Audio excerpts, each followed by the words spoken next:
ګرانو کتونکو ایوب خان شیرپو ویلفیر فاونډیشن د خپل وس مطابق د دغه بېوزله خلکو سره تعاون جاري ساتلی دی. ما سره چې کوم څنګ کې رور دی ده به نشه کوله.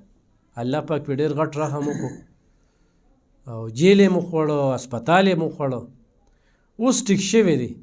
د هغې په انعام کې موږ ورته وی راشه چې ځان سره وړم یوسي غوړي مې یوسي او الله دې کي چې دې مزید دغه ماحول ته لاړ نشي او دې خراب نشي. نو ده سره به خبرې اترې کوو. څه دې نوم دی؟ سردار حسین جی. سردار حسین د کوم ځای؟ نسات علاقې. د نسات علاقې. ستاسو کور ته زه څو کاله مخکې درغلم؟ یاره تقریبا 4 کاله مخکې. ښه. ستاسو بچي دي؟ زما جی 6 بچي دي. او ګټه وټه هم څه ده؟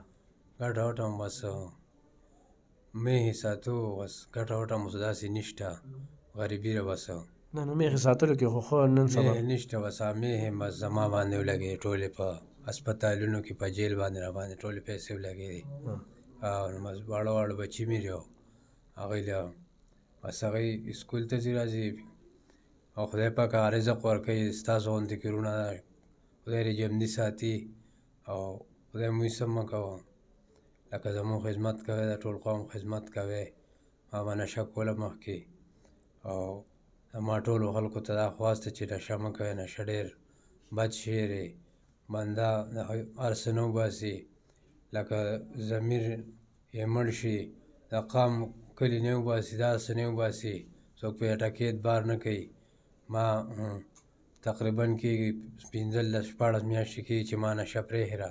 زه شکر دی ډېر زیات خوشحاله یم او بیا ایوب خان نور شیرپو ډېر زیات شکر ګزار یم چې زمونږ د غریبانو خلکو ته ناست دی او دا خواري محنت کوي. الله پاک دې له دې خبرې ډېر اجر او ثواب ورکړي او الله دې زمونږ په دوا باندې کامیاب کړي. کومه کومه نشه به دې کوله؟ ما وایس کړ جي. ګرانو کتونکو په نشه خو نورې خبرې نه کوم، خو د ایسپروشو خلاف یم، د سودخورو خلاف یم، د قبضه مافیا خلاف یم. دا تاسو یو سیمپل ښیم. څو کاله مخکې زه د دې رور ځای ته نیسه ته دغه شانتې نیسه ته ډېرې زرداد، کلیاس، سرډېری، منګا درګې، صدریاب، الحمدلله کوم ځای کې چې غریب دی ایوب خان شیرپو به ور رسېدلی وي.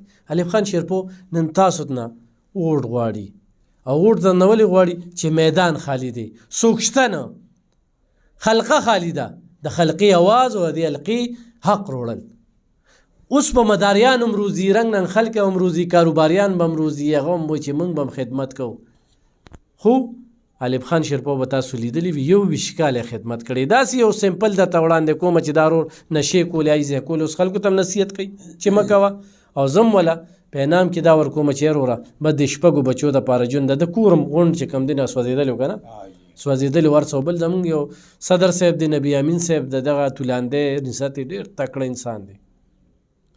نو هغه موږ څه داسې ډېر نشاندهیه کوي او دغه سلسله مخ په وړاندې روانه ده. الله پاک دې قبول کړي. ګرانو کتونکو دا چې د کومو خلکو دي هغوی ته هم ښودنه ده، خو چې دا کم سړی دی دا هم ورته ښودنه ده، ځکه چې ده نشه کوله الله پاک زمونږ په تعاون سره خدای پاک اوس روغ رمټ کړی دی او زه نه وایم بیا مې التجا وي چې د غلط ماحول نه ځان وساته. ډېره مننه، خوشحاله.